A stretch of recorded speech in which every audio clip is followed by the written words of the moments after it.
The apparel industry is just so horrible now. It's so filled with so much waste and so much crap and so much, crazy marketing, stuff that is totally disconnected from the product you're participating with.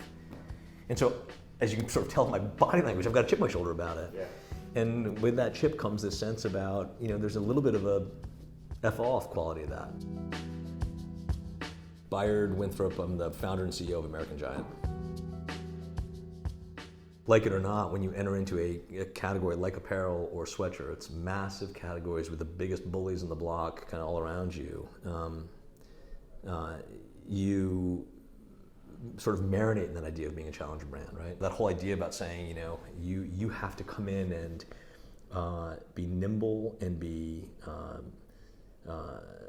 almost punk rock in your point of view was fundamental to starting the business. It's what gave us confidence to start the business in a lot of ways, right?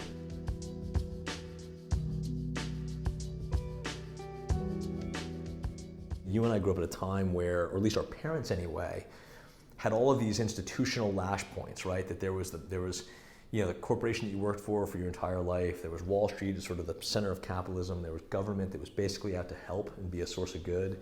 There was your local church or synagogue that was going to take care of you and provide some kind of social grounding. Consumers today, all of those lash points have been broken, right? It's the church is filled with scandals, Wall Street's corrupt, big corporations are like Enron, they're out to screw you, government's a mess, media you can't trust, right? And so there's been this one piece of that, which is the sort of turning inwards, almost a punk rock quality of rejecting all those things, turning inwards. But it doesn't have that kind of nihilistic quality that maybe we had, right? Of sort of, it was only when we were younger, piss off, right?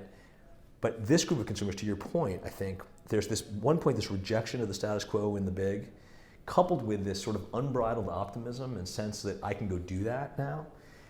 And that kind of change maker quality is incredibly exciting. And I think there's so much happening there, particularly in the Bay Area, where you have all of these people that really are, to your point, thinking, oh, I can do that.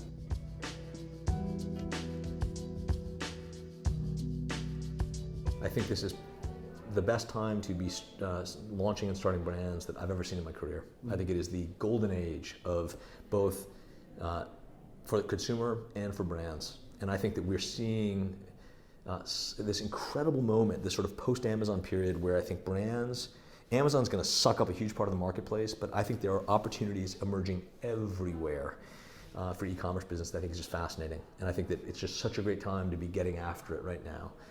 I think from a consumer standpoint, as you think about directing your dollars, I believe that this emerging group of consumers today have a quality about them where they are voting with their spend. I think they do it every day, small and big ways. I think we remain very optimistic about American manufacturing because we think that customers are voting more and more and much more sort of consciously than they were in the past. This little guy is connected to all of these things around quality and craft and transparency and all those things that are opening up great change in the market and great opportunity in the market. And I think when you can get that relationship building, it's just interesting. The brands that do that well, the pace of growth can be just staggering.